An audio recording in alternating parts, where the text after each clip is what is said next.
জামাত ইসলামী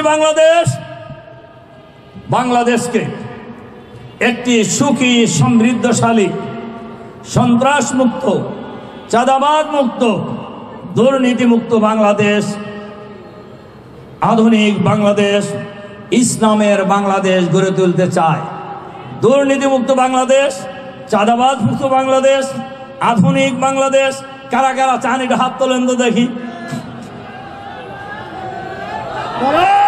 আমি এটা হাত তোলানোর জন্য একটু কষ্ট দিলাম আপনাকে, কারণ কি আমাদের ফ্যাসিবাদের বিরুদ্ধে আমাদের লড়াই করেছি, আমাদের দুর্নীতির বিরুদ্ধে লড়াই কিন্তু বন্ধ হয় নাই, আমাদের চাঁদাবাজের বিরুদ্ধে আমাদের লড়াই কিন্তু বন্ধ হয় নাই, দখলবাজের বিরুদ্ধেও আমাদের লড়াই বন্ধ হয় নাই।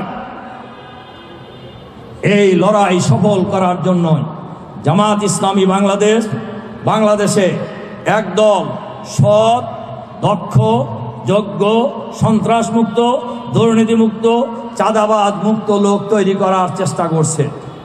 সেই লোক আপনারা। সেই লোক কারা? সেই লোক আপনারা। সুতরাং জামাতের সাথে আমরা যারা সম্পৃক্ত হয়েছি, আমাদের সকলেরই দায়িত্ব হলো আমাদের নিজেদেরকে সৎ, দক্ষ, যোগ্য করে আগামী দিনে সমাজের নেতৃত্বের জন্য প্রস্তুত করা। 2 নম্বর হলো বাংলাদেশে একটি আধুনিক সমাজ ব্যবস্থা গড়ে তোলার জন্য এই দেশের মানুষকে ঐক্যবদ্ধ করা। বিশেষ করে আজকে যে হাজার হাজার কর্মী শুধু আজকের এই মাঠ ভর্তি সমাবেশে সম্মেলনে যোগদান করেছেন, তাদের কাছে আহ্বান হলো লালবাগ অঞ্চলের সকল মানুষের কাছে, সকল নারী পুরুষের কাছে, সকল ভাই বোনদের কাছে ইসলামের সঠিক পূর্ণাঙ্গ দাওয়াত, সন্ত্রাস মুক্ত আধুনিক বাংলাদেশ গড়ে তোলার দাওয়াত এই এলাকার ঘরে ঘরে পৌঁছে দেওয়ার জন্য আজকের এই কর্মী সম্মেলন থেকে আমাদেরকে সিদ্ধান্ত নিয়ে আমাদেরকে ঘরে ফিরতে হবে। আপনারা এই কাজটি করার জন্য রাজি আছেন?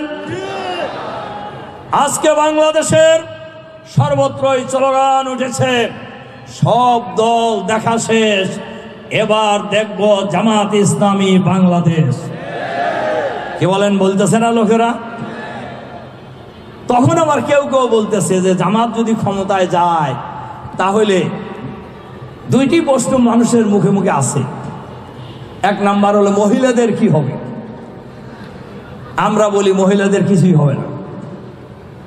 তার কারণ মহিলারা পড়ালেখা করতে পারবে জামাত ক্ষমতায় গেলে, স্কুল থাকবে, কলেজ থাকবে, বিশ্ববিদ্যালয় থাকবে, মাদ্রাসা থাকবে, বিসিএস থাকবে, ব্যাংক থাকবে, সব জায়গায় মহিলারা কাজ করার সুযোগ পাবে। মহিলাদের জন্য যদি আলাদা ব্যবস্থা করে দেওয়া যায়, মহিলারা খুশি হবে না বেজার হবে? ছাত্রীদের জন্য যদি আলাদা বিশ্ববিদ্যালয় করে দেওয়া যায়, ছাত্রীরা খুশি হবে না বেজার হবে? খুশি হবে, সবাই খুশি হবে, ভদ্র যারা সবাই খুশি হবে। আর একটা প্রশ্ন লোকেরা করে আমাদেরকে যে অমুসলিমদের কি হবে? যেহেতু বাংলাদেশে তো অমুসলিম সংখ্যা একেবারে কম নয়, 9-10% অমুসলিম আছে, তাদের কি হবে? আমরা বলি জামাত যদি ক্ষমতায় যায় সবচাইতে বেশি সুবিধা পাবে অমুসলিমরা। নাগরিক হিসাবে একজন অমুসলিম, একজন মুসলমান যা নাগরিক অধিকার পাবে, একজন অমুসলিমও সকল অধিকার পাবে। কারণ মুসলমান ট্যাক্স দেয়, অমুসলমানরা ট্যাক্স দেয় না। মুসলমান খাজনা দেয়, অমুসলিমরা খাজনা দেয় না। তাহলে আপনার তার নাগরিক অধিকার পাওয়া উচিত কিনা বলে? ইসলাম সকল অধিকার তাকে দেবে। 2, একজন মুসলমান তার যে ধর্মীয় অধিকার পাবে, ইসলামী রাষ্ট্র চালু হলে, জামাত ক্ষমতায় গেলে অমুসলিমদের সকল ধর্মীয় অনুষ্ঠান পালনের সবচাইতে বেশি অধিকার পাবে, তারা সকল স্বাধীনতা পাবে।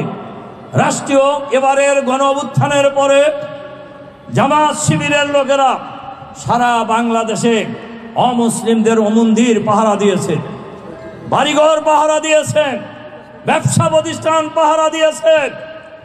জামাত ক্ষমতায় গেলে এই পাহারাদারির দায়িত্ব পালন করবে সরকার, ইসলামী রাষ্ট্র। তাহলে দলের চাইতে রাষ্ট্র যদি করে লাভ বেশি না কম? তাহলে মহিলারাও সুবিধা পাবে সবচেয়ে বেশি। মহিলারা হলো মায়ের জাতি, এদের মর্যাদা সবার উপরে থাকবে। অমুসলিমরা নাগরিক হিসাবে তাদের সকল অধিকার ভোগ করতে পারবে এবং রাষ্ট্র সেই ব্যবস্থা গ্রহণ করবে।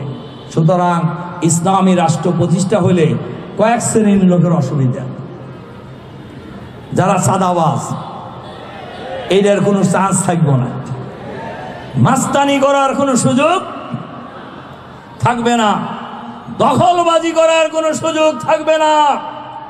হাজার হাজার কোটি টাকা দুর্নীতি করে, লুটপাট করে, ব্যাংক ঠকলা বানিয়ে বিদেশে পাচার করার কোনো সুযোগ জামাত ক্ষমতায় গেলে পাবে না কেউ, কোনো দুর্নীতিবাদ।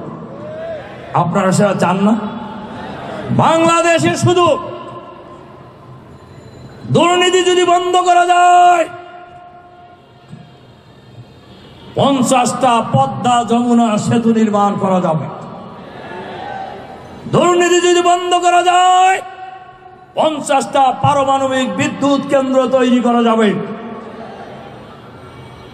দুর্নীতি যদি বন্ধ করা যায়, ঢাকা মহানগরীর অলি গলি, রাস্তাঘাট, কালভার্ট, ড্রেন পরিচ্ছন্ন করা যাবে। বলেন যাবে কিনা? সেই কাজটা কারা করতে পারে বলেন তো দেখি? যারা দুর্নীতি করে তারা পারবে? যারা চাঁদাবাজি করে তারা পারবে? যারা মাস্তানি করে তারা পারবে? পারবে না। এই সুযোগ জামাতে নাই। জামাতের কোনো লোক যদি এই কাজের সাথে জড়িত হয়, ইনশাআল্লাহ জামাতে তিনি থাকতে পারবেন না, ঘোষণা দিয়ে গেলাম। জামাতে অন্তত থাকতে সে পারবে না, শিবিরে সে থাকতে পারবে।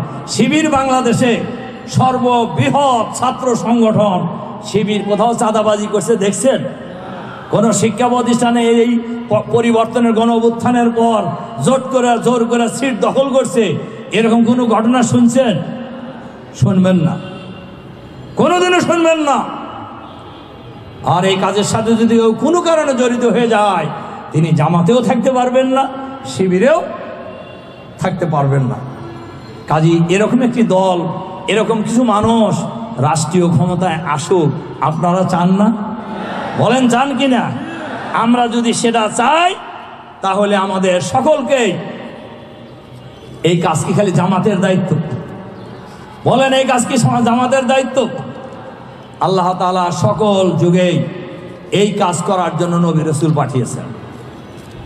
ইসলামী সমাজ কায়েম করার জন্য, দুর্নীতিমুক্ত সমাজ কায়েম করার জন্য, দখলবাজ মুক্ত সমাজ কায়েম করার জন্য, ইসলামী সমাজ কায়েম করার জন্য, আল্লাহর আইন সত্যের শাসন কায়েম করার জন্য যুগে যুগে নবী রাসূলগণ এসেছেন। সুতরাং এই সমাজ নবী রাসূলগণ এইরকম একটি জাহেলি সমাজের পরিবর্তন করে একটি সুন্দর সমাজ গড়ে তুলেছিলেন। আমরা আমাদের সুখী সুজলা শস্য শ্যামলা এই স্বাধীন বাংলাদেশে আগামী দিনে একটি সুন্দর বাংলাদেশ, আধুনিক বাংলাদেশ, সাম্যের বাংলাদেশ, ইনসাফের বাংলাদেশ, দুর্নীতিমুক্ত বাংলাদেশ, ইসলামের বাংলাদেশ গড়ে তোলার জন্য দল মত জাতি বর্ণ ধর্ম নির্বিশেষে সকলকে ঐক্যবদ্ধ হওয়ার আহ্বান জানিয়ে আগামী দিনে এই অঞ্চলকে সমৃদ্ধ অঞ্চল হিসেবে গড়ে তোলার আহ্বান জানিয়ে আমার বক্তব্য এখানে শেষ করছি। আল্লাহ হাফেজ। বাংলাদেশ জিন্দাবাদ, বাংলাদেশ জামাত ইসলামী জিন্দাবাদ। লালবাগ অঞ্চলের